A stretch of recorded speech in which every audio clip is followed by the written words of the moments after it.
buenas tardes, queridos televidentes de TV1, nuestro programa número 18, con el título hoy acerca de la proyección de la filosofía de la masonería filosófica como fundamento del nuevo orden político mundial. Le he llamado nuevo orden político mundial para romper un poco la costumbre de denominarlo como nuevo orden mundial. Y se verán las razones en el desarrollo de esta breve exposición del día de hoy. Habremos de realizar un breve recorrido en torno de la filosofía de la identidad en la cual introduje el nombre de Friedrich Schelling en el programa anterior para llegar a comprender cómo los grandes temas de la masonería están presentes en los filósofos del siglo XIX hasta inclusive el siglo XX, para articularse con el progresismo católico, con la contribución positiva de la Iglesia Católica postconciliar en la articulación de esto que he llamado la masonería filosófica, que le da sentido al nuevo orden político mundial. Finalmente, habré de realizar una confrontación con las ideas tan promulgadas en los últimos días de Yuval Harari en su último libro titulado Nexus, para referirse a este problema central de la inteligencia artificial. He escuchado, digo esto a título meramente introductorio, algunos comentarios que me han llegado, no los que dejan ustedes en las contribuciones que ofrecemos a través del canal, sino de amigos allegados que me han hecho saber su parecer o el parecer de algunos otros amigos en círculos cada vez más amplios, acerca de que hablar de la inteligencia artificial pareciera circunscribir la exposición a un problema suficientemente técnico para que lo entiendan pocas personas. Es que no se acaba de comprender dos cosas: que la inteligencia artificial es el núcleo duro, tecnológico duro, de la llamada Cuarta Revolución Industrial. Pero además de eso, que la inteligencia artificial, por su propia naturaleza, constituye, y de eso me ocuparé en el día de hoy, para continuar lo que dejé iniciado en el programa anterior, constituye una burda emulación de las procesiones internas de la Santísima Trinidad, Padre, Hijo y Espíritu Santo. Vale decir que juzgar la inteligencia artificial como un problema parcial, puntual, de una cierta y determinada importancia en el tiempo y en el espacio, implica no haber alcanzado a comprender la hondura del problema. Cuando hablo de inteligencia artificial estoy hablando de la inteligencia propia que le sirve como instrumento para elaborar una nueva creación, nada más ni nada menos que al anticristo. Estoy hablando de esto. Por eso es que insisto con este asunto de la inteligencia artificial como coronación de lo que se nos muestra hoy como proyecto de la Cuarta Revolución Industrial. Por ese motivo es que hacemos hincapié en esto. Cabe hoy comenzar con una expresión, con un texto que recogemos de la obra por excelencia, la obra política por excelencia de San Agustín de Hipona. Allí nos dice San Agustín que dos amores edificaron dos ciudades. El amor de sí hasta el desprecio de Dios edificó la ciudad de los hombres, la ciudad terrena. En cuanto que el amor de Dios hasta el desprecio de sí edificó la ciudad celestial, que es la ciudad de Dios, es la ciudad de la vida eterna. Pertenecen a la ciudad terrena la totalidad de los textos y temas y asuntos y autores que vengo desarrollando. Pertenecen a la ciudad terrena los nombres puestos en boga de Estado profundo y de Iglesia profunda.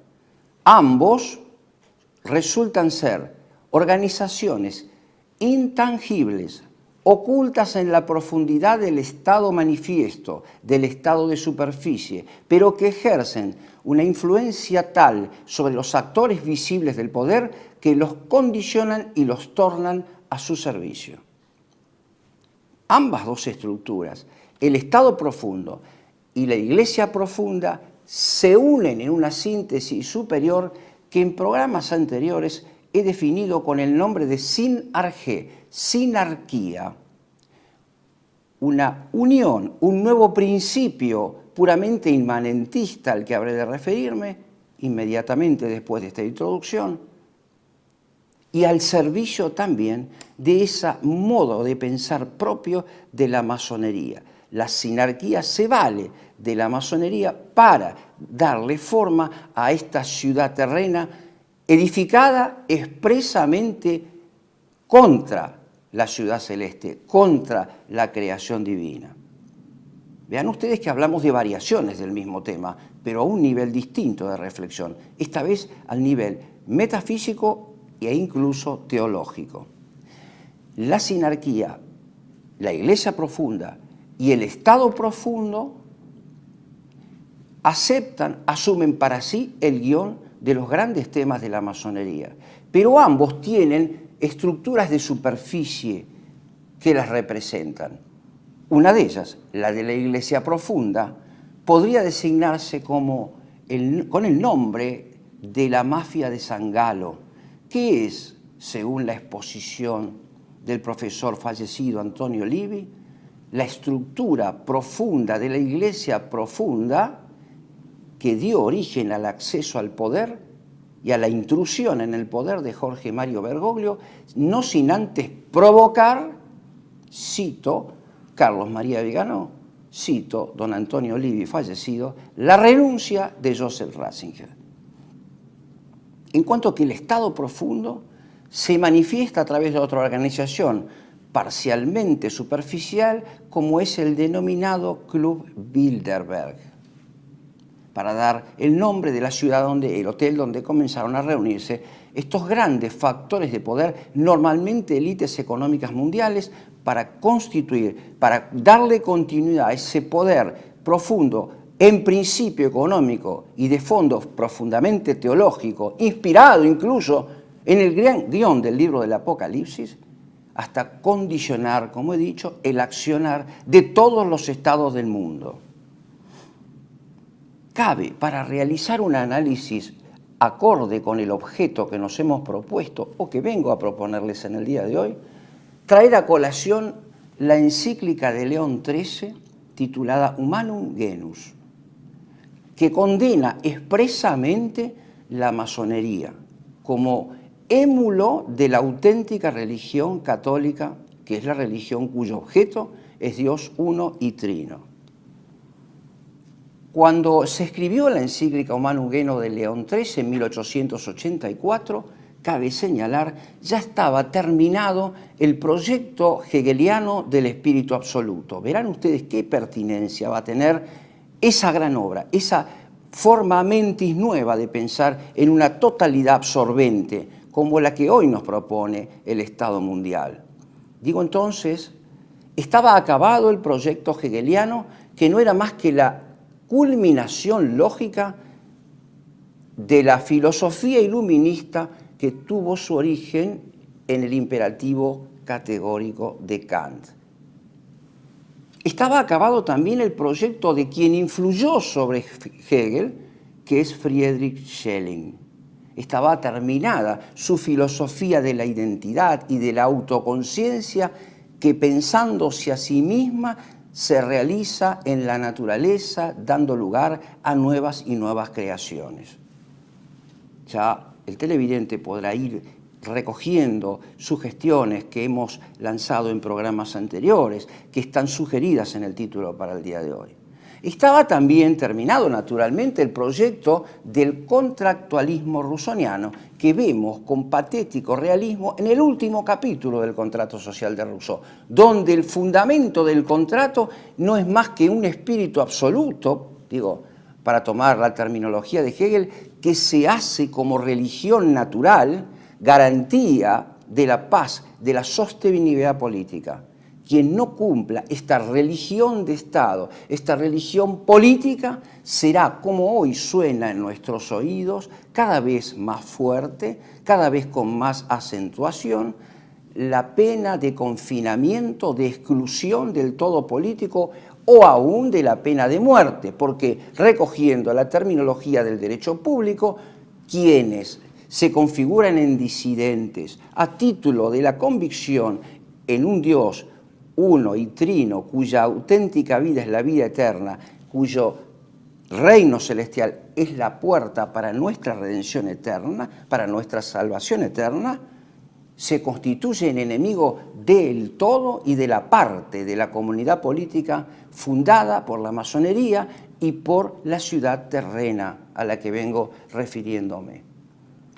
Digo entonces, por esos motivos es que conviene recapitular, aunque sea de modo introductorio, la encíclica Humanum Genum contra la masonería de León XIII. Antes que eso, cabe decir también que otro nombre que trataré en algún programa posterior también había realizado ya una obra que se constituye en precedente también, como las obras de Hobbes, de Spinoza, de Kant, de Hegel, de Rousseau, todos los autores que vengo desarrollando.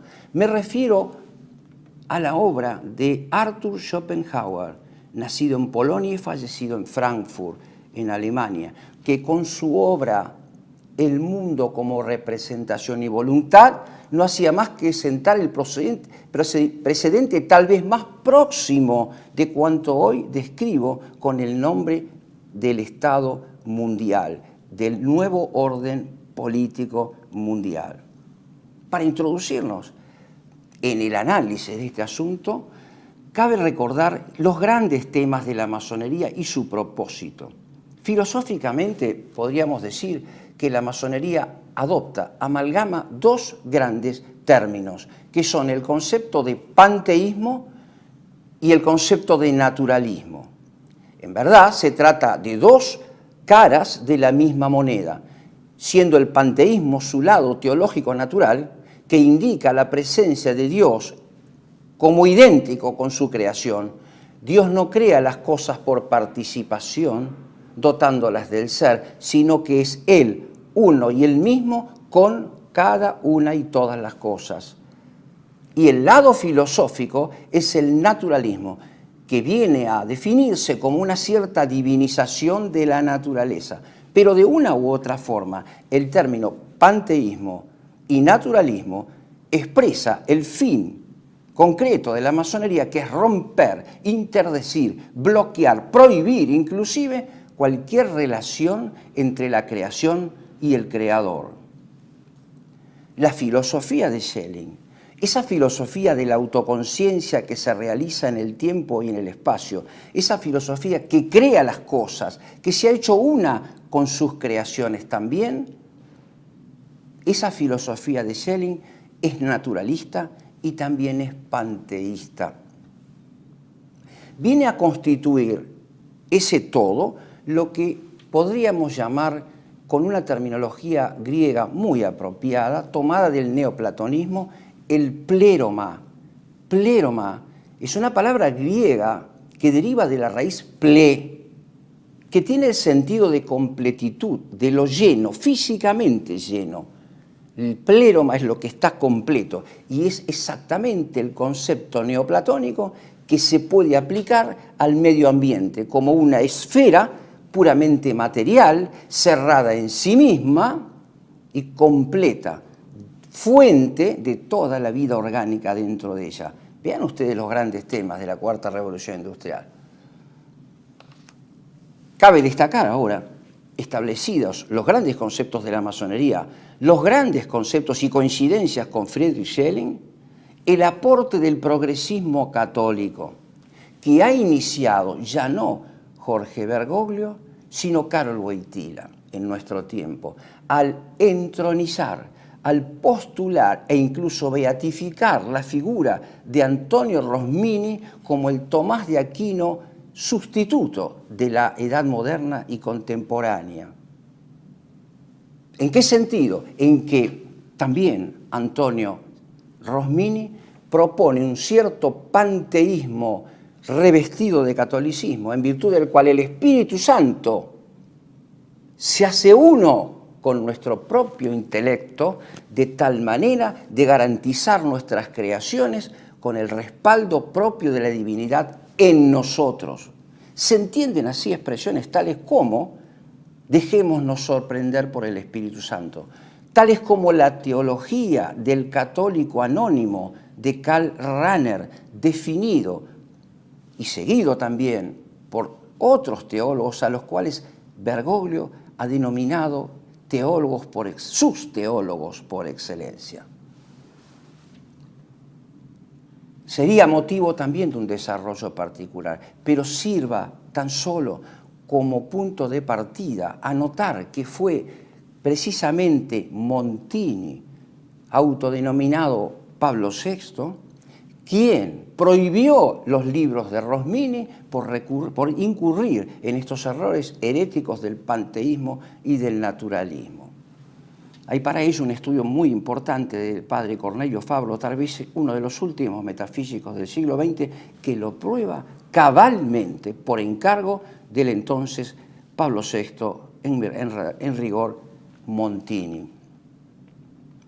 Digo entonces, estos dos elementos que concurren de la mano del progresismo católico y de la filosofía masónica de Schelling y también la de Hegel, vienen a constituir algo así como un pléroma, una cierta totalidad a la que hoy se llama medio ambiente, y que en virtud de esa filosofía de la identidad de Schelling está animada por, reitero, un anima mundi, que en griego habíamos enunciado como psique tu pantos, como el alma del todo, un alma inmanente al mundo, lo que también es una herejía, porque eso invalida la acción de la providencia divina, va contra los planes de la providencia. Ese psique tu pantos es el anima mundi, es exactamente el Dios de la naturaleza, es el Dios de la razón, otro gran tema de la masonería, y se apoya sobre un dualismo también gnóstico entre una inteligencia y la pura materia atómica y la pura biología, la pura fisiología del cuerpo humano, de tal manera de tornarla gobernable y calculable y susceptible de corrección, que es lo que vemos en los días que corren.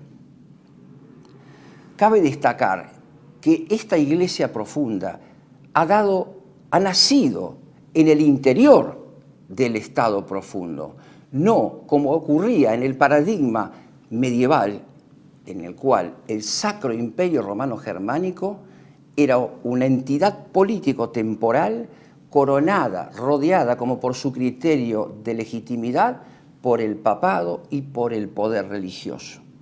Se han invertido de tal manera los términos que la iglesia profunda viene a ser una creación ideológica del estado profundo. Ha contribuido a esto, insisto, cabe subrayarlo, la aceptación por parte de la iglesia y especialmente en nuestros días de parte de Jorge Mario Bergoglio de los grandes temas de la masonería. Cabe intentar ahora una aproximación a algunos aspectos, algunas líneas pastorales de Bergoglio para comprender de qué importante manera, junto con la filosofía masónica, ha propuesto una pastoral masónica que permita cumplir ese fin de la masonería, que es borrar toda posibilidad de rehabilitar esa relación amorosa entre la creación y su creador. Veámoslo entonces. En primer lugar, quisiera proponerles una aclaración. También he escuchado entre algunos amigos que me han sugerido, me han hecho llegar comentarios de cierto resquemor por el hecho de considerar que actualmente la sede de Pedro se encuentra literalmente vacante. Y para esto no hace falta recurrir ni a Roberto del Armino, ni siquiera al padre Sáenz Arriaga. Hace falta solamente una conclusión del más elemental sentido común. Creo que es pacíficamente aceptado por todos que el Papa, llamado a sí mismo Francisco Jorge Mario Bergoglio, es esencialmente un modernista. Y si debemos juzgar el modernismo según la doctrina de San Pío X, consecuentemente Jorge Mario Bergoglio se autoconstituye en sujeto de atribución de la totalidad de las herejías. No de una, sino de todas. San Pío X recuerda y nos recuerda hoy que el modernismo es la suma de la totalidad y fuente de la totalidad de las herejías. Pero en detalle, La reciente declaración de la igualdad de todas las religiones torna absolutamente estéril el derramamiento hasta de la última gota de sangre de Cristo en el Calvario, porque da lo mismo el Cristo sufriente, el Cristo que derrama su sangre en el Calvario, que Buda, que Mahoma. Torna absolutamente vana y estéril el derramamiento de sangre de la totalidad de los mártires. Porque si todas las religiones son iguales, si todas ellas son una creación del espíritu humano, que es uno con el Espíritu Santo, o es una creación de la inteligencia artificial, tesis de Harari, que coincide con la del modernista Bergoglio. Si esto es así, ¿para qué ofrecer la sangre? Para la defensa de la única religión verdadera y el único camino de salvación. Jorge Mario Bergoglio no ha llegado solamente hasta allí.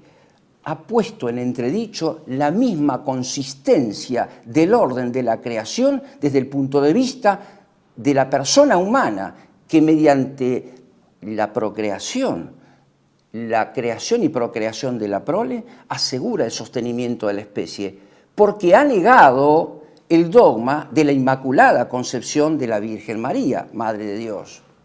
Negando entonces que la Virgen María fuese inmaculada desde el mismo instante de la concepción y rememorando, trayendo a colación la tesis recientemente expresada por el propio Bergoglio, a saber que recién después del primer mes de la constitución del embrión hay persona, y naturalmente por eso la Virgen no podía ser inmaculada, porque no era persona, digo, en la tesis, en la lógica de Bergoglio. Lo que se ha logrado es habilitar la tesis del aborto a partir de la inanimación tardía. Ya me he ocupado también de eso en programas anteriores.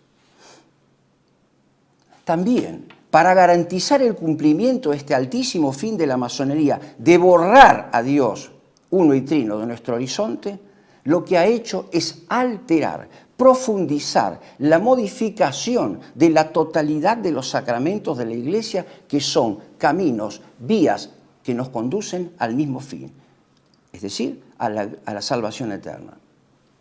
Y no conforme con eso, ha perseguido y es pertinaz en su persecución de la misa católica verdadera, que es la misa instituida por su predecesor, gloria de la Orden de Santo Domingo, que fue el Papa Pío V, modificando lo que aquel Papa prohibió modificar por todos los tiempos, anunciando que quien tocara la Sagrada Liturgia de la misa por él codificada suscitaría la ira de San Pedro y de San Pablo, que es exactamente lo que ha hecho Jorge Mario Bergoglio y lo que hace hasta el día de hoy. Vean ustedes esta enorme contribución entonces con los grandes fines de la masonería a los que me vengo refiriendo. La totalidad, para ir cerrando la primera parte, la totalidad de los concilios de la Iglesia, con excepción de uno, el último, el Concilio Vaticano II, siempre ha condenado el error candente de su tiempo, el arrianismo. En fin, cada uno de ellos, podría nombrar muchos, se ha dirigido al problema candente de su tiempo. Ha hecho descender el cielo, por decirlo así, ha iluminado con la doctrina de la gracia y la doctrina celestial el problema terrenal que era acuciante en aquellos momentos. Solo uno no lo ha hecho, que es el Concilio Vaticano II, que a diferencia de los 20 restantes, es pastoral, no dogmático, no obliga con la misma fuerza canónica que obligan los 20 anteriores, que caracterizan la totalidad de la vida de la Iglesia, de la historia de la Iglesia. Este Concilio Vaticano II se autodenominó pastoral, pero de un tipo de pastoralidad que viene de pastura, que viene de lo que se come, que viene de lo que alimenta. Esa pastoralidad lo impregna todo con la herejía. De una sutileza tal ha sido esta pastoralidad que, apoyándose en la revolución de los términos y los conceptos introducidos por la filosofía del lenguaje, que es de origen farisaico, que es de origen legalista, lo ha cambiado y lo ha modificado todo, al punto tal, como acabo de decir, de poner hasta en entredicho la consistencia y la significación de todos y cada uno de los sacramentos de la Iglesia. También abre esto una posibilidad de tratamiento posterior. Creo que con los elementos de juicio que hemos ofrecido podemos sacar algunas conclusiones. Entonces, la filosofía de Schelling es una con las intenciones de la masonería, es una con las intenciones del progresismo católico. Ambas orientaciones, sus nombres, sus orientaciones filosóficas que no son nuevas, y acaban articulando este modelo al que hoy llamamos nuevo orden mundial y cuya alma vivificante es, por lo menos con los elementos de juicio que disponemos, no es otra cosa que la inteligencia artificial. Veremos por qué es la inteligencia de un superhombre, de algo superior, que es el anticristo, al cual hice referencia recién. En consecuencia, esos grandes temas no hacen más que ofrecer consistencia a una relectura del Apocalipsis, que es lo que realiza el nuevo orden mundial. Pero con la diferencia de que el globalismo elitista, o el elitismo globalista, como prefieran, cuando lee el Apocalipsis, se detiene tan solo en el reinado del anticristo, en el lado B del Apocalipsis, y omite, o por desconocimiento o por temor, el lado positivo, el lado esperanzador, que es el final del gobierno del anticristo y el aplastamiento de su cabeza por la segunda venida de Jesucristo, que vendrá a juzgar a los vivos y a los muertos, y frente al cual habremos de dar cuenta, precisamente por el testimonio de nuestra conducta y de nuestra prédica, contra los enemigos candentes de nuestro tiempo, no siguiendo el paradigma del Concilio Vaticano II, sino de todos los anteriores. No golpear sobre el yunque, con el yunque sobre el hierro caliente, es de la esencia propia del liberalismo, que con el modernismo es la peor de todas las herejías. Quisiera entonces proponerles una pausa para avanzar sobre nuestro desarrollo y acabar mostrando las coincidencias con este proyecto tan promocionado de Yuval Harari. TLV1 se complace en anunciar que estará transmitiendo en su canal TLV1 Clips valiosos programas emitidos antes de la censura sufrida. El lienzo prohibido, El revés del derecho, Combates por nuestra historia, Disenso, Historias de Malvinas, entre otros que podrán encontrar en este enlace.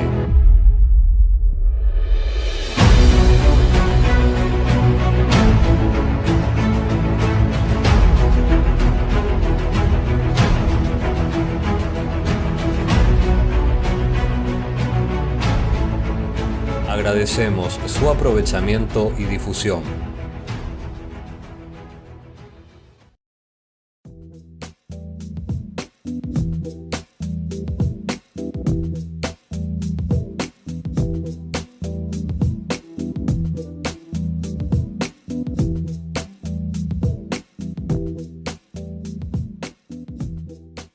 Decir siempre la verdad primero tiene un precio. Dependemos de tu ayuda. TLV1, toda la verdad primero.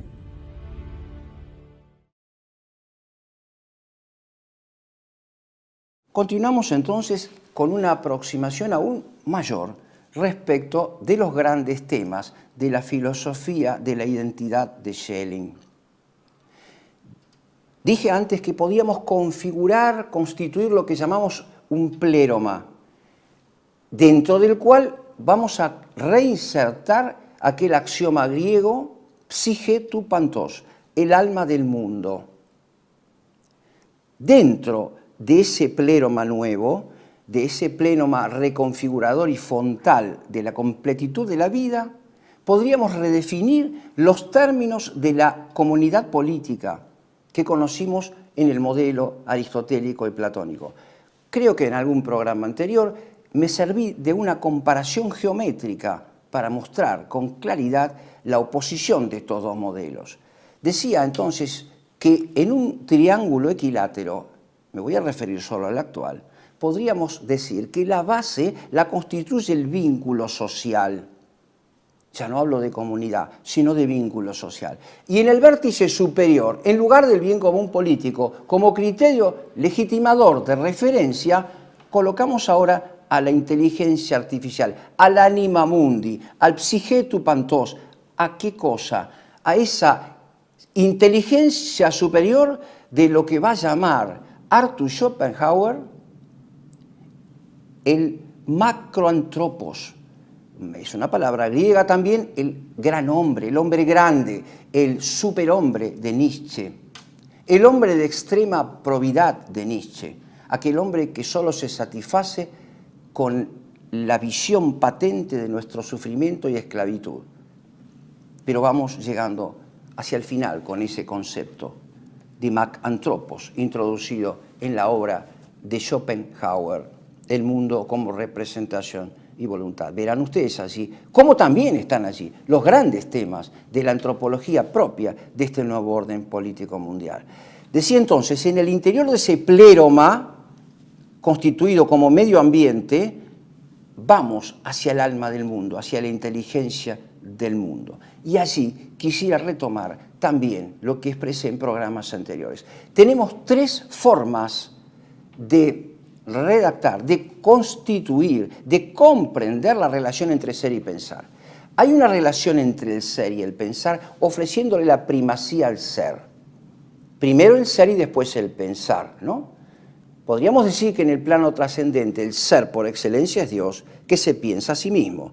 Pero en el plano inmanente es la creación la que suscita nuestra actitud contemplativa, la teoría griega, objeto de nuestra contemplación.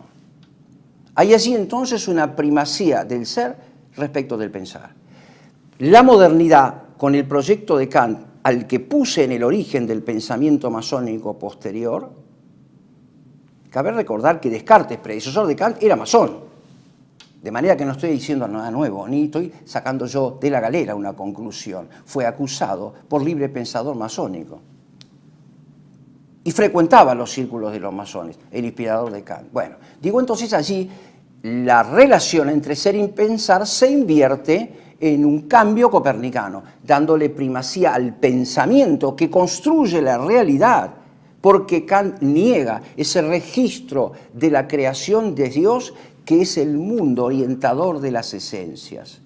Borradas las esencias, como criterio de legitimidad, como objeto del pensamiento, como punto de partida de la concepción de la verdad objetiva, de la verdad auténtica, aparece la construcción de la persona. Para llegar finalmente el proyecto de Schelling, que a su vez es inspirador de Hegel, digo, a la identidad entre ser y pensar. La filosofía de la naturaleza de Schelling se hace una con su teología y su metafísica, porque el ser que se piensa a sí mismo, como el de la inteligencia artificial, que no tiene una función solamente gnoseológica, cognoscitiva, no es apenas revolución del conocimiento, sino que es revolución informática capaz de crear, ya verán ustedes qué cosas, pero entre ellas las realidades. El ser y el pensar crean realidades. Ahora, no es el Espíritu Paráclito, no es el Espíritu Santo el que une en la base de ese triángulo del que hablé antes a los seres en el amor, sino que es algo de lo cual Schelling se sirvió para ofrecerle consistencia a ese pléroma al que llamó totalidad, al que identificó con Dios, el mundo y la naturaleza. Me refiero a Friedrich Oestinger, el descubridor del electromagnetismo. Con el aporte de Oestinger, Schelling encontró eso que Klaus Schwab llama en nuestros días el pegamento de la base social. Las personas ya no están unidas por el vínculo del amor, sino por las ondas electromagnéticas. Vean ustedes que estoy hablando del siglo XIX, no estoy hablando del proyecto de Klaus Schwab, que no es más que copia fiel de todo esto. La inteligencia superior, entonces, mediante el sistema de antenas que el extinto presidente de Chile, Piñera, recibe y acoge con gran aplauso en Chile, reitero, es lo que nos va a provocar vínculos sociales e incluso la superación de nuestra inteligencia natural. Allí el ser y el pensar son una y la misma cosa. Hay aquí dos rupturas. Una ruptura de la contemplación respecto de la praxis y una ruptura de la praxis respecto de cuanto hacemos en las obras de arte. Esto último, lo que se hace con la obra de arte es la digitalización completa de la vida del espíritu, de la vida moral y política que corresponden a la praxis. La vida teórica, la vida especulativa, la vida contemplativa, más la vida moral y política se hacen ahora pura digitalización, pura gobernabilidad biológica, pura ingeniería biológica, pura bioingeniería. Veamos ahora que también Schelling tuvo sus sucesores, tuvo sus discípulos, y uno de ellos es el filósofo inspirador, en parte importantísima, de lo que conocemos como el radicalismo, la Unión Cívica Radical en nuestro país, que es Krause. Krause ha traído a Sudamérica y en especial a la Argentina esa ecuación que sirve de tanto hoy al modelo de Yuval Harari, que es la ecuación de la igualdad entre el espíritu, ya no el paráclito, sino el espíritu electromagnético, el anima mundi, el psigetu pantos, con el mundo, con el hombre y con Dios. Todo es materia, todo es vibración. Como lo va a anticipar también Schopenhauer, ¿no? El cerebro es un órgano de vibraciones que sirve para representar apenas el mundo, como si fuese una copia, pero no para tener la inspiración propia del espíritu superior, solo participado por Dios. Decía entonces, en el orden mundial y en el orden nacional, Schelling, a través de Krause, ha tenido su influencia. En el orden mundial es porque esa ecuación a la que hice referencia, derivada del panteísmo y del naturalismo masónico de Schelling, se expresa en los grandes objetivos del Foro Económico Mundial. Sepan ustedes que el Foro Económico Mundial, esto es marginal, esto es ocasional, el Foro Económico Mundial tuvo parte también en la propuesta de modificación de ciertos ritos de la liturgia católica que conducían a mantener esa relación viva entre el creador y la criatura. El Foro Económico Mundial, junto con los peritos, burócratas del Vaticano y junto con los teólogos protestantes, tuvieron parte importantísima en la construcción de la nueva liturgia católica. Y no lo hicieron porque esto no tuviera importancia, sino porque era el punto de partida. Otro de los grandes temas del Foro Económico Mundial es ecologismo. Y el ecologismo emerge naturalmente, sin que yo lo tenga que explicar aquí, de lo que dije en la primera parte del programa de hoy, de la filosofía naturalista y panteísta masónica, tanto de Bergoglio como de Schelling y de Hegel, naturalmente. Y ha tenido influencia también en el auge del feminismo y de los derechos de los animales, porque la naturaleza es un todo material, indistinguido, absolutamente gobernable desde una computadora, y por tanto tiene igualdad de derechos que se fusionan en un todo en forma holística, como ustedes escuchan habitualmente. La influencia en la Argentina ha estado dada por dos nombres que se nos presentan a nosotros en la historia cotidiana como paradigmas de la virtud masónica, de la virtud natural. Leandro Alem y Hipólito Yrigoyen. Dos hombres ejemplares para cualquiera que los considera a la luz del guión educativo y pedagógico de la Argentina, guión pedagógico que, dicho sea de paso, emerge de la Constitución masónica de 1853. La figura de Leandro Alem es un suicida. Leandro Alem es un suicida. Poner el suicidio como paradigma de la vida humana es una ofensa contra Dios creador. Tenemos que decirlo esto sin ningún tipo de rodeos. La figura de Hipólito Yrigoyen, por honesto que fuera, es un hombre soltero que ha tenido varios hijos. Esto no es un modelo de gobernante, porque el gobernante debe relucir por su propia virtud moral antes que política. Ciertamente la virtud política es virtud moral, pero el gobernante debe ser el paradigma que atrae con su ejemplo. Este no es el caso, es el caso del hombre políticamente correcto, Hipólito Yrigoyen. Bueno, todo esto deriva del pensamiento masónico de Schelling, que articula nuestra historia desde el año 1853. Vean ustedes hasta qué punto nuestro país es apto para acoger hoy el modelo filosófico masónico que va a articular el nuevo orden mundial. Vamos un poco más adelante entonces para comprender ahora que ese pléroma del que vengo hablando, ese medio ambiente lleno y conectado por el electromagnetismo, está al servicio ahora de un movimiento mecánico que tomamos de Epicuro, los átomos que se unen y se repelen constantemente, sin fin, y que generan lo que va a llamar Schelling el misterio de la historia. El misterio de la historia que debe ser gobernado por alguien para evitar el caos. Este es el motivo de Epicuro, este es el motivo de Yuval Harari en su último libro. Es como que está pidiendo, está buscando la presencia, legitimando por necesidad lógica la presencia del anticristo, del profeta por excelencia. Por eso Schelling va a decir, vean ahora la proyección tan actual sobre nuestro problema, va a decir Schelling que la conciencia, cuando se hace autoconciencia, cuando se piensa a sí mismo, genera realidades en el tiempo y en el espacio y genera la historia. El conjunto de los hechos del pasado y del presente son la historia, la articulación histórica que se genera con una autoconciencia que se piensa.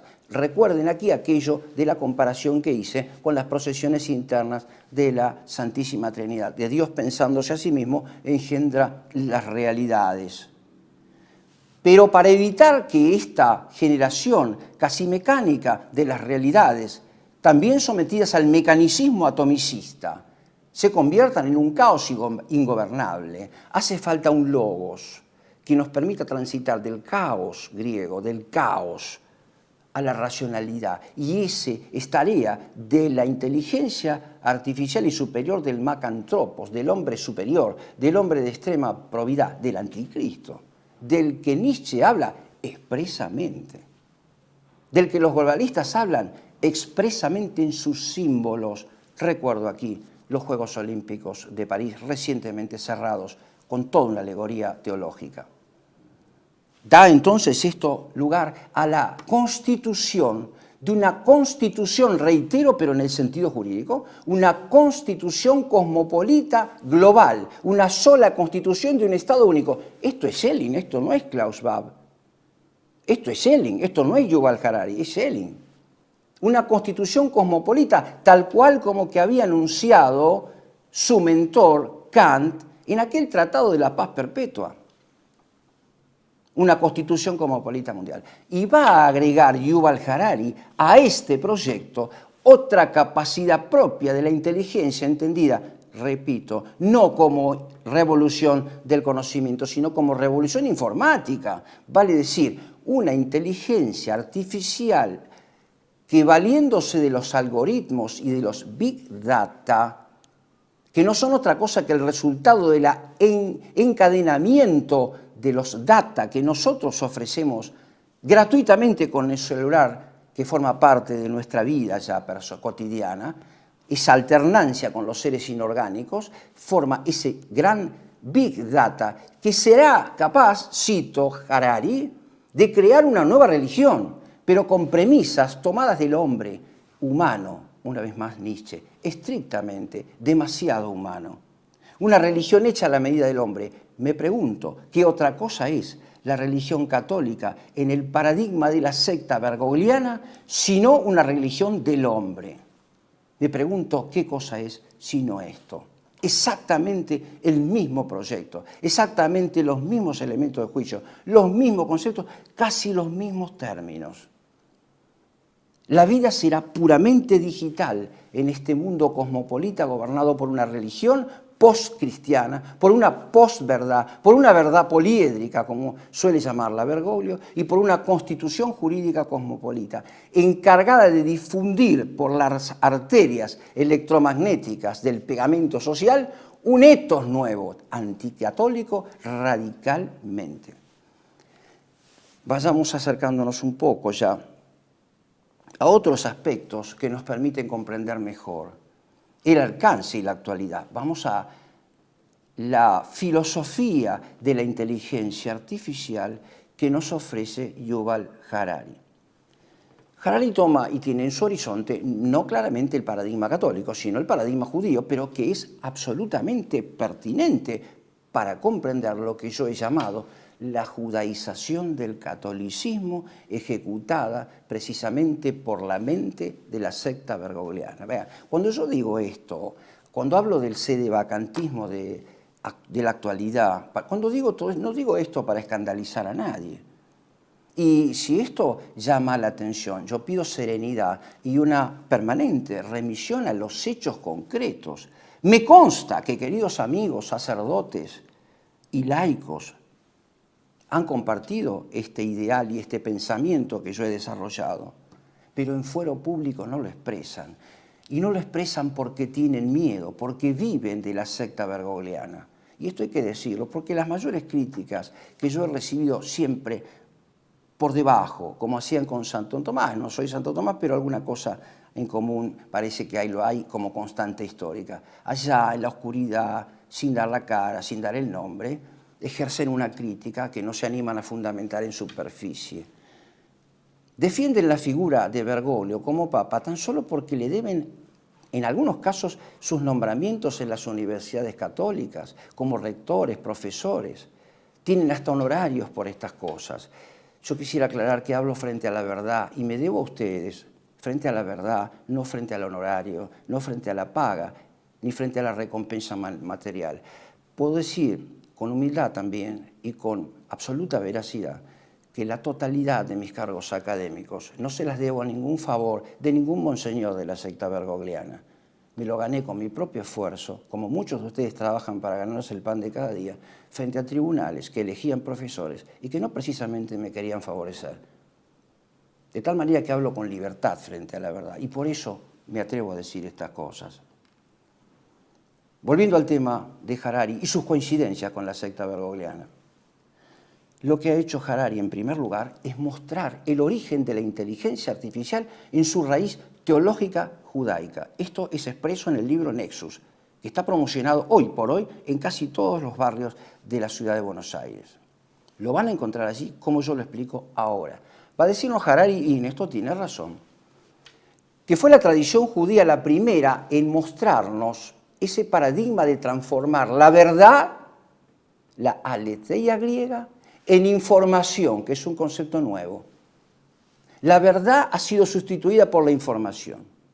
Y entonces aquí los ejemplos. Los judíos, en la tradición hebraica, han tomado la Biblia y la han reducido al Pentateuco que llaman Torá, la Mishnah Torá. Pero luego los intérpretes, así como análogamente nuestros padres apostólicos, los padres latinos y los griegos, ofrecieron interpretaciones del texto sagrado, también la tradición hebraica ofreció interpretaciones sobre la Torá que se reúnen en aquel compendio conocido con el nombre de Talmud. Esa información, luego nos enseña Harari, ha sido algebraicamente combinada y transmitida a las generaciones futuras. Ha sido sometido a la combinación incluso algebraica para dar origen a nuevas interpretaciones. Hay una interpretación aquí cabalística y algebraica del texto sagrado. Hay aquí, como en el caso de Bergoglio con la Biblia, una despotenciación de la profecía y del milagro, porque solamente nos atenemos, en el caso católico, del progresismo y del modernismo bergogliano, el criterio hermenéutico histórico crítico para entender el texto sagrado. Y hay aquí una comprensión cabalística de la Mishnah Torá. Pero en todos los casos se ha depotenciado la profecía y el milagro, que son el alma vivificante del texto sagrado. Por eso la Biblia no es para filósofos solamente, sino también para creyentes. Por eso el que hace teología lo debe hacer de rodillas y en estado de la gracia santificante, no solamente con un escritorio y una lapicera. Luego de esa comprensión algebraica y cabalística del texto sagrado, vino ¿qué cosa? Naturalmente, la desacralización del texto sagrado. Hablamos de un Dios cosmológico, de un Dios que se expresa en el pléroma según los grados del Sefirot. Pero todo esto muestra cómo el judaísmo, en la perspectiva de Harari, es el fundador del proyecto actual, del paradigma actual de la inteligencia artificial, que yo personalmente le atribuyo al anticristo como tercero y último de los profetas. El que supera a la persona divina de Jesucristo, pero es humano, demasiado humano. Es aquel que nos va a traer sostenibilidad, sustentabilidad, paz, progreso, tranquilidad, la ataraxia de Epicuro. Con esto, queridos televidentes, pueden comprender ustedes como que si la inteligencia artificial de origen y de creación hebraica se vino a constituir en el alma mater, en el anima mundi, en la psique tu pantos del nuevo orden mundial, asistimos a una completa judaización de la cultura, donde posiblemente habrá que hablar mañana de restituir los derechos legítimos del catolicismo, derechos de creación, que hasta que no se demuestre que Jesucristo no es realmente el Salvador y la persona divina por excelencia, tendrán que ser tenidos por verdaderos. Quisiera mostrarles ahora, poner en pantalla un video que muestra, en primer lugar, la totalidad de los motivos masónicos y filosóficos del nuevo orden mundial. Y en segundo lugar, el paradigma de esta judaización completa de la cultura. Ponemos entonces en pantalla, por favor, el primero de los videos.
Vean ustedes entonces con este motivo que acabo de ponerles en pantalla, a partir de la persona humana y del iris en particular, vamos viendo dos movimientos de alejamiento y de acercamiento, holístico, de fusión de la persona en ese todo, en ese pleroma cerrado que gobierna la inteligencia artificial, por qué no decirlo, con el proyecto sintetizador desde el punto de vista eléctrico solamente, electromagnético, para tomar la terminología aceptada por Schelling, del señor Elon Musk.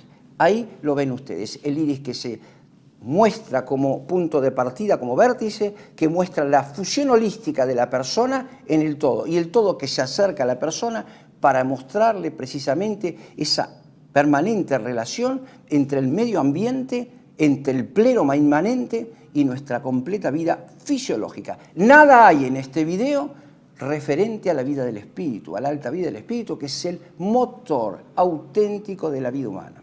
Es el camino hacia la eternidad. Vemos ahora el segundo de los videos donde se ve el proyecto de Harari como judaización de la cultura. No abrimos acá un juicio de valor, eso queda para ustedes. Eso queda para las contribuciones de todos, a la verdad, porque las cuestiones teológicas se resuelven mediante la disputa en torno de la verdad. Por favor, pongamos entonces en pantalla el segundo modelo. Señor Gerardo Huerten, prometés por Dios y por la patria, sobre la Torá, desempeñar con lealtad y patriotismo el cargo de Ministro de Relaciones Exteriores, Comercio Internacional y Culto, para el que ha sido nombrado, cumpliendo y haciendo cumplir, en cuanto vos dependa la Constitución de la Nación Argentina. Sí, prometo. Si así no lo hicieres, Dios y la Nación os lo demanden.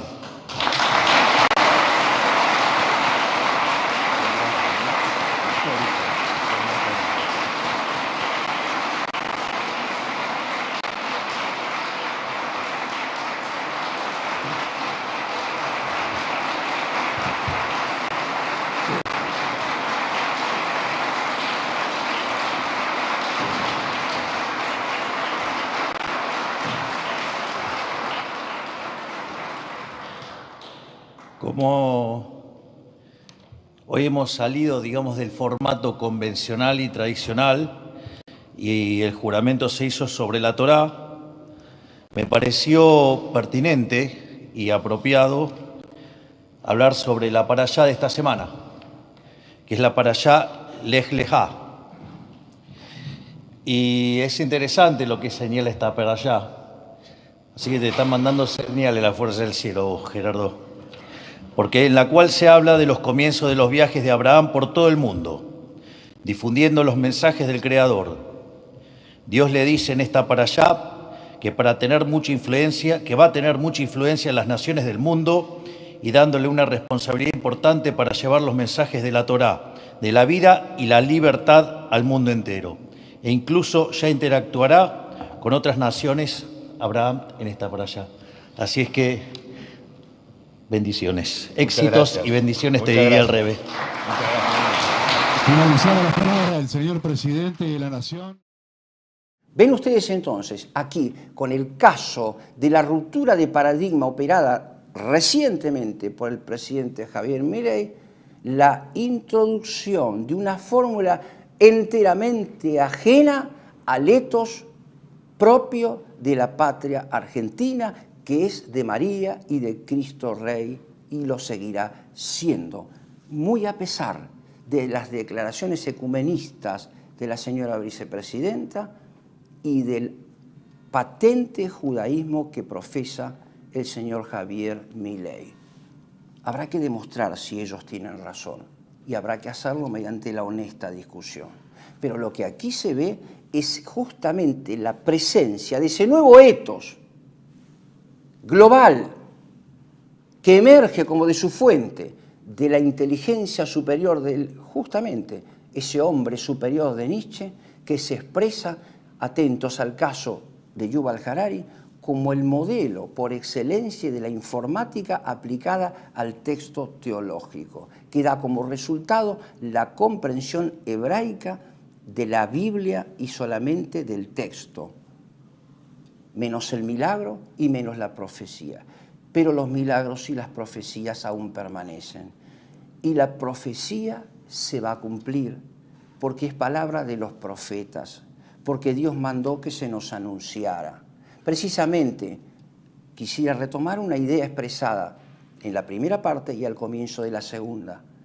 El Apocalipsis y el Génesis son los libros de mayor significado filosófico-político. Pero el Apocalipsis no tiene solamente un lado negativo y catastrófico, como nos lo presenta el señor Klaus Schwab en su libro La Cuarta Revolución Industrial, sino que, como lo enseña nuestra teología católica, tiene un lado positivo y final, que es la segunda venida de Jesucristo para juzgar a los vivos y a los muertos, y para llevarse al cielo a quienes hayamos sabido dar testimonio frente a las exigencias candentes de esta hora actual, que requiere, insisto en esto, que requiere no apenas de nuestro testimonio, sino de nuestra palabra apostólica en favor de la causa del reinado político y universal del único Rey de Reyes, que es Dios uno y trino.